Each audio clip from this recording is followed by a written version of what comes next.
സംഭവങ്ങൾ അറിഞ്ഞില്ലേ? സ്വർണം വിൽക്കാൻ കൊണ്ടു ചെന്നപ്പോൾ വിൽപ്പനക്കാർക്ക് എട്ടിൻ്റെ പണിയാണ്. കാരണം സ്വർണങ്ങൾ പെട്ടെന്ന് വിൽക്കാൻ നമുക്ക് പറ്റാതെ വന്നു. കാരണം പൈസകൾ ഇങ്ങനെ കയറി കയറി വരികയാണ്. അത് എപ്പോൾ ഇടിഞ്ഞു പൊളിഞ്ഞ് വീഴുമെന്ന് പറയാൻ പറ്റില്ലല്ലോ.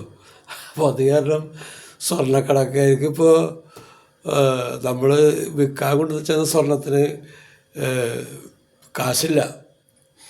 കാരണം ഇപ്പോൾ കാശില്ല, ഒരുപാട് സമയം വൈകിട്ട് കാശ് കിട്ടുള്ളൂ എന്നൊക്കെ പറഞ്ഞ് നമ്മൾ ഒഴിവാക്കുകയാണ്. എട്ടിൻ്റെ പണിയാണ് നമുക്ക് തരുന്നത്. അപ്പോൾ സ്വർണ്ണക്കടയിൽ വിൽപ്പനകളൊന്നും നടക്കണില്ല എന്ന് നിങ്ങൾ കാണുന്നില്ലേ? ഇതിലൊക്കെ കടകൾ പൂട്ടുകയാണ്. കാരണം ആരും വരില്ല. ആകെ ചെല്ലുന്നതാണ് വിൽക്കാൻ വേണ്ടിയിട്ടാണ് ഇപ്പോൾ സാധാരണ ഇപ്പോൾ ആൾക്കാർ ചെല്ലണതേ. അപ്പോൾ വിൽക്കാനില്ലെങ്കിൽ അവർ സ്വർണം എടുക്കണില്ല. സ്വർണത്തിൻ്റെ കാര്യങ്ങൾ അറിയാൻ പറ്റില്ല. അതിൻ്റെ പേരിൽ വിൽക്കണമെങ്കിൽ ഇപ്പോൾ നിങ്ങൾക്ക് കാശ് തരണമെങ്കിൽ ഒരു മാസത്തിൻ്റെ അടുത്തൊക്കെ ആവുമെന്നാണ് പറയണത്. നമ്മളിപ്പോൾ പെട്ടെന്നൊരു ആവശ്യത്തിന് വിൽക്കാൻ പിടിച്ചത് സാധനം കിട്ടില്ല. അപ്പോൾ ഈ സ്വർണത്തിൻ്റെ ഈ കളികളൊന്നും നമ്മൾ ബുദ്ധിയുള്ളവർ ഒന്ന് സഹിച്ച് ക്ഷമിച്ചത് ഇതായിട്ടല്ലോ. ഇതൊക്കെ പണ്ടത്തെ രീതിയിലേക്ക് എത്തിച്ചേരും കേട്ടോ. ഇത് വെറുതെ പറഞ്ഞല്ല, ഇതൊക്കെ യഥാർത്ഥ കാര്യങ്ങളാണ്. ഇപ്പോൾ പൈസയുടെ മൂല്യങ്ങൾ മറ്റുള്ള സ്ഥലങ്ങളിലൊക്കെ പല പ്രശ്നങ്ങളും കാരണങ്ങൾ കൊണ്ട് ഉണ്ടായി വന്നൊരു പ്രശ്നമാണത്. ഇപ്പോൾ ഈ സ്വർണത്തിൽ തന്നെ ഇപ്പോൾ പല വ്യത്യാസങ്ങളും വരുന്നുണ്ട്. കാരണം ചില സ്ഥലങ്ങളിൽ സ്വർണങ്ങൾ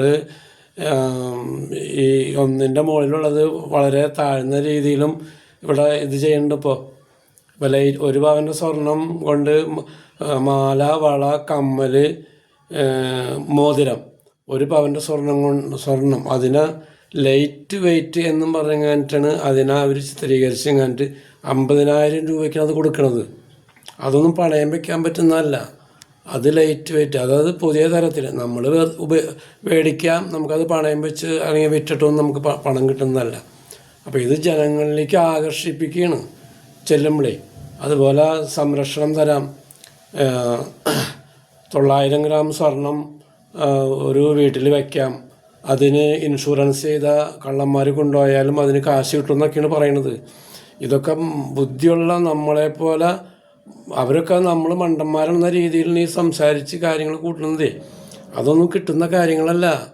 ഇൻഷുറൻസ് എന്നൊക്കെ പറഞ്ഞാൽ അവരതിന് ഉത്തരവാദിത്തപ്പെടുമോ? നമ്മുടെ കുറച്ച് കാശും കൂടി ഇൻഷുറൻസിലേക്ക് പോകും, ഇത്രയേ ഉള്ളൂ. ഇതൊക്കെ കൈമലത്തിന് ലാസ്റ്റ് വരുമ്പോഴേ. അപ്പോൾ അതിൻ്റെ പേരിൽ പൊന്നു കൂടപ്പുറപ്പുകൾ സ്വർണത്തിൻ്റെ കാര്യത്തിൽ നമ്മൾ ഇപ്പോൾ അവിടെ മറന്നേക്ക്. ഇതിനൊരു സമയം വരും, അപ്പോൾ നമുക്ക് തിരിച്ചു വരാം. Okay, thank you.